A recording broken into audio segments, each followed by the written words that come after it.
भूर्भुवः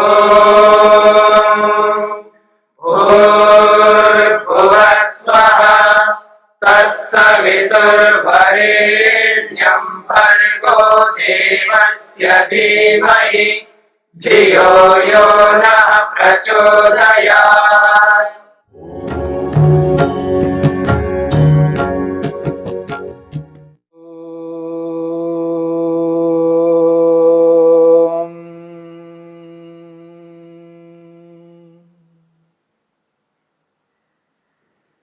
साधन पाद के 5वें सूत्र को लेकर के विचार चल रहा है। इस सूत्र में महर्षि पतंजलि ने पांचों क्लेशों में पहला क्लेश अविद्या, उस अविद्या की परिभाषा को प्रस्तुत किए। अनित्या शुचि दुखानात्मसु नित्य शुचि सुखात्मख्यातिरविद्या। अनित्य को नित्य समझना, अशुद्ध को शुद्ध समझना, दुख को सुख समझना और जड़ वस्तु को चेतन वस्तु समझना अविद्या है। अविद्या के इन चार भेदों में हमने दो भेदों के विषय में विचार किया। अनित्य को नित्य समझना और नित्य को अनित्य समझना, ये एक भेद है। अशुद्ध को शुद्ध समझना और शुद्ध को अशुद्ध समझना, यह दूसरा भेद है। तीसरा भेद है दुख को सुख समझना और सुख को दुख समझना, ये तीसरा भेद है। तीसरे भेद के विषय में महर्षि वेदव्यास यहां पर लिखते हैं, तथा दुखे सुखख्याति ही दुखे सुखख्याति इति वक्ष्यति। महर्षि वेदव्यास कहना चाहते हैं, दुख में सुख बुद्धि रखना, दुख को सुख समझना, ये अविद्या है। कौन ऐसा व्यक्ति होगा जो दुख को सुख समझ ले, पर समझता है, पर उस व्यक्ति को यह बोध नहीं हो पाता। और दुख को सुख समझना और जो सुख है उस सुख को दुख समझना कितनी बड़ी अविद्या है। इस संबंध में महर्षि वेदव्यास कहते हैं, वक्ष्यति वक्ष्यति आचार्य। आचार्य महर्षि पतंजलि इस दुख को सुख समझने की बात को लेकर के वक्ष्यति कहेंगे आगे चल करके। इसी साधन पाद के 15वें सूत्र में स्पष्ट करेंगे। और यह दुख को सुख समझना कितनी बड़ी भूल है और इसकी विस्तार से व्याख्या करके समझाया गया है। इसलिए इस दुख को सुख समझने की स्थिति को लेकर के महर्षि पतंजलि ने एक अलग सूत्र बनाया, एक व्यापक बात कही है उस सूत्र में। कैसे व्यक्ति दुख को सुख समझता है। परिणाम ताप संस्कार दुःखै गुणवृत्ति विरोधाच्च दुःखमेव सर्वं विवेकिनः। यह सूत्र है, ये 15वां सूत्र है, इसी साधन पाद का है। परिणाम ताप संस्कार दुःखै गुणवृत्ति विरोधाच्च दुःखमेव सर्वं विवेकिनः। जो विवेकी होता है, जिसने विवेक को प्राप्त किया है, जो पृथक पृथक ज्ञान जिसने किया है, जड़ को जड़ और चेतन को चेतन जिसने माना है, जिसको पृथकत्व का बोध हुआ है, जिसको सत्व पुरुष अन्यता ख्याति की प्राप्ति हुई है, जिसने तत्वज्ञान को प्राप्त किया है, दृष्टानुश्रविक विषय वितृष्णस्य वशीकार संज्ञा वैराग्यम को जिसने प्राप्त किया है। समाधिपाद में हमने विचार किया था वैराग्य किस व्यक्ति को होता है, वैराग्य क्या होता है। ये जो विवेक है, उस विवेक को प्राप्त हुआ व्यक्ति जिसको यथार्थ बोध है संसार क्या है और आत्मा क्या है। स्थूल रूप में कहा जाए तो आत्मा क्या है और जड़ क्या है। जड़ और चेतन के पृथकत्व का बोध जिसने किया है, ऐसे विवेकी व्यक्ति को सर्वम सब कुछ दुख स्वरूप दिखाई देता है। दुख में व सर्वम, सब कुछ दुख रूप है। क्यों? वो कहते हैं परिणाम दुख है, ताप दुख है, संस्कार दुख है और गुण वृत्ति विरोध दुख है। इन चार बातों को लेकर के वहां स्पष्ट रूप से व्याख्या करके महर्षि वेदव्यास ने स्पष्ट किया है और सूत्र के रूप में महर्षि पतंजलि ने स्पष्ट किया है। परिणाम ताप संस्कार दुःखै गुणवृत्ति विरोधाच दुःखमेव सर्वम विवेकिनः। विवेकी को तो सब कुछ दुख रूप दिखाई देता है। और इसकी चर्चा हम आगे चल करके करेंगे। इस दुख को सुख मानने की स्थिति को और सुख को दुख मानने की स्थिति को लेकर के विस्तार से महर्षि पतंजलि ने 15वें सूत्र में स्पष्ट किया है। वहीं पर इसको विचार करेंगे। तो यहां अविद्या के स्वरूप को बताते हुए महर्षि पतंजलि ने अनित्य को नित्य मानना और नित्य को अनित्य मानना, अशुद्ध को शुद्ध मानना और शुद्ध को अशुद्ध मानना, दुख को सुख मानना और सुख को दुख मानना, और चौथा भेद है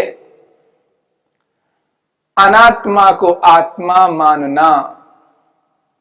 जो आत्मा नहीं है उसको आत्मा समझना, अर्थात जो जड़ वस्तु है उसको चेतन मानना। जड़ को चेतन मानना और जो चेतन है उसको जड़ मानना, यही अविद्या है। और इस चौथे भेद को लेकर के महर्षि वेदव्यास कहते हैं तथा अनात्मनि आत्मख्याति ही।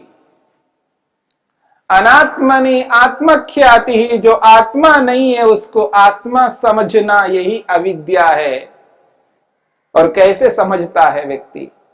उसके लिए वो कहते हैं बाह्योपकरणेषु चेतन अचेतनेषु भोगाधिष्ठाने वा शरीरे पुरुषोपकरणे वा मनसी अनात्मनि आत्मख्याति रीति। बहुत बड़ी बात कही है। वो कहते हैं अनात्मनि आत्मख्याति, जो आत्मा नहीं है, जो जड़ है, उसको आत्मा समझना। उदाहरण दिया बाह्योपकरणेषु, जो बाह्य उपकरण हैं, जो बाह्य साधन हैं। यहां पर उपकरण कहते हैं साधन को, जिसके माध्यम से प्रयोजन को पूरा किया जाता है, जिसको अपना करके अपने प्रयोजन को हम पूरा करते हैं, उस माध्यम को यहां पर उपकरण शब्द से स्पष्ट किया है। बाह्योपकरणेषु, जो बाह्य उपकरण है, साधन है, और वो दो प्रकार के साधन हैं, चेतन अचेतनेषु। एक तो चेतन के रूप में, एक अचेतन के रूप में। साधन तो दो ही प्रकार के हैं हमारे संसार में। जड़ पदार्थ भी हमारे लिए साधन बनते हैं अपने प्रयोजन को पूरा करने के लिए।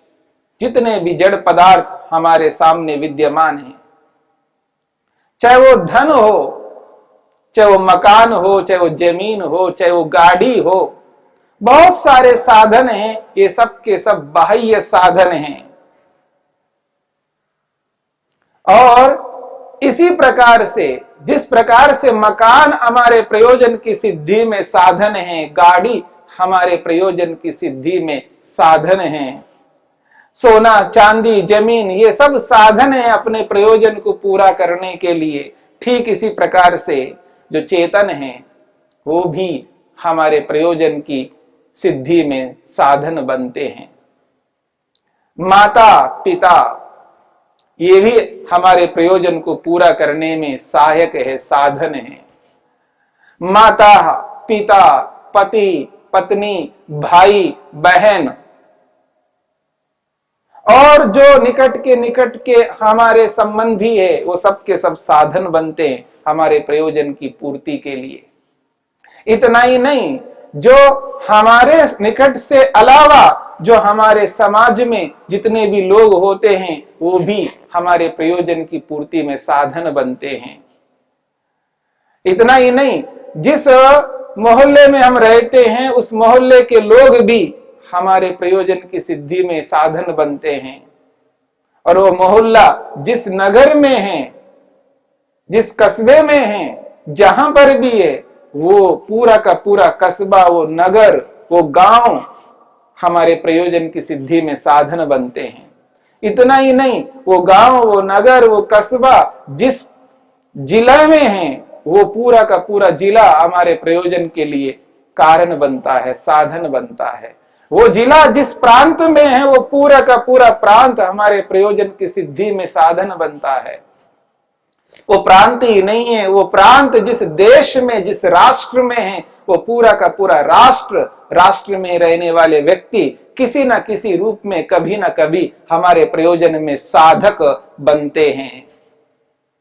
न केवल वो देश, वो राष्ट्र, पूरा का पूरा संसार, संसारस्थ मनुष्य हमारे प्रयोजन की सिद्धि में किसी न किसी रूप में साधन बनते हैं। बहुत साधन हैं। हमें ये एहसास नहीं होता है कि हमारे प्रयोजन की पूर्ति में कितने लोग लगे हुए हैं। आप देखेंगे जब व्यक्ति एक समय का भोजन कर रहा होता है, एक समय का भोजन, उस एक समय के भोजन में वो इतना सा चावल खाता है, रोटी खाता है, सब्जी खाता है, दाल खाता है, दही खाता है, फल खाता है, जो भी कुछ वो भोजन के समय में खाता है, वो एक समय के भोजन के पीछे न जाने कितने लोगों का सहयोग मिला है, उस व्यक्ति को बोध नहीं हो पाता है। वो कभी इस विषय में मूल्यांकन नहीं करता, इस विषय में वो समझता नहीं है, इस विषय के बारे में सोचता नहीं है। लेकिन जो व्यक्ति सोचता है, विचार करता है, उस व्यक्ति को ये बोध होता है कि एक समय के भोजन के ग्रहण करने में कितने लोग मुझे साधन के रूप में प्राप्त हुए हैं, जिनके कारण से आज मैं इस एक समय का भोजन ग्रहण कर पा रहा हूं। वो जो चावल है वो कहां से आए हैं, कहां उत्पन्न हुआ है और कहां से लेकर के यहां तक हमारे घर तक आने के लिए कितने लोग उसमें सहयोग किए हैं। जो फल खाते हैं उस फल के लिए कितने लोगों ने मेहनत किया होगा, जहां उत्पन्न होता है वहां से लेकर हमारे घर तक आने तक कितने लोगों का सहयोग रहा है। ऐसे आप दाल को लीजिएगा, रोटी को लीजिएगा, सब्जी को लीजिएगा, पता नहीं हम जो भी खाते हैं एक समय के जो भोजन है उसके पीछे आप कल्पना करके देखिएगा, सैकड़ों नहीं, हजारों नहीं, लाखों नहीं, करोड़ों आत्माएं, और मैं ये कहूं जिनको हम गिन नहीं सकते, अनगिनत आत्माएं हमारे एक समय के भोजन के पीछे कारण बन रहे हैं। बहुत सारे कारण हैं। चेतन अचेतनेषु, बाह्योपकरणेषु, चेतन अचेतनेषु, जो बाह्य उपकरण हैं, जो बाह्य साधन हैं, चाहे वो चेतनों के रूप में हैं या जड़ पदार्थों के रूप में हैं, दोनों ही साधन है हमारे प्रयोजन की सिद्धि में। और उनको हम क्या मानते हैं, इस बात को समझने की चेष्टा करनी है। और कहा है भोगाधिष्ठाने व शरीरे, जो भोग का आधार है, जो आज हम उपभोग करते हैं, चाहे वो सुख के रूप में भोग करते हैं या वो दुख के रूप में भोग करते हैं, जो उपभोग का भोग का आधार है, अधिष्ठान है, ये शरीर। इस शरीर के बारे में हमारे को क्या बोध होता है? भोगाधिष्ठाने व शरीरे, जो भोग का आधार जो हमारा शरीर है, इस शरीर के बारे में भी हम कुछ ऐसा समझते हैं कि ये चेतन है, शरीर को चेतन मान लेते हैं। और एक बात कही है, पुरुषोपकरणे व मनसी, बहुत बड़ी बात कही है। पुरुष का यानी आत्मा का जो निकट उपकरण है, साधन है, आत्मा के लिए बहुत सारे साधन हैं। जैसे शरीर एक साधन है, इंद्रियां साधन हैं, चाहे वो ज्ञानेंद्रियां हो, कर्मेंद्रियां हो। जैसे बाहर के जड़ पदार्थ जिन जिन को हम अपनाते हैं वो भी साधन हैं, और जो चेतन हैं, माता पिता आदि जितने भी चेतन पदार्थ है वो भी साधन है हमारे प्रयोजन की सिद्धि के लिए। लेकिन पुरुषोपकरणे व मनसी, जो पुरुष यानी आत्मा, आत्मा का जो निकटस्थ साधन है, जिसके बिना हम कुछ भी नहीं कर सकते, मनसी, उस मन को, पुरुषोपकरणे व मनसी, ये जो पुरुष का निकटस्थ साधन है, आंतरिक साधन है, जो मन के आत्मा के निकट रहता है।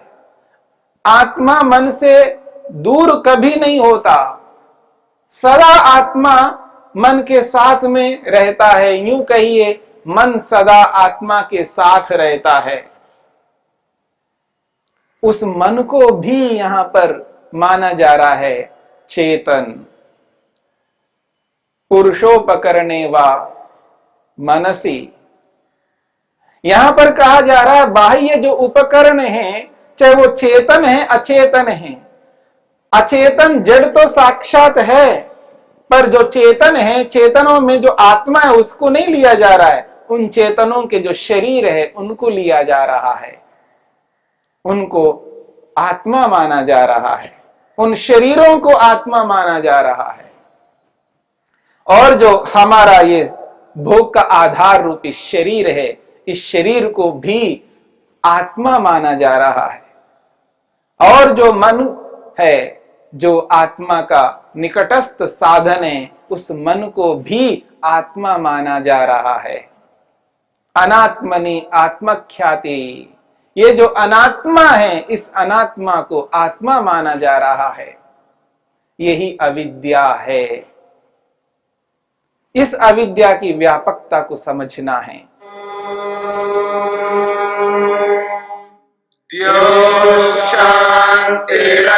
शांतिरंतरिक्षं शांति पृथिवी शांतिरापः शांतिरोषधयः शांतिः वनस्पतयः शांतिर्विश्वे देवाः शांतिर्ब्रह्म शांति सर्वं शांति शांतिरेव शांति क्षमा शांतिरेधि। ओम शांति शांति शांति।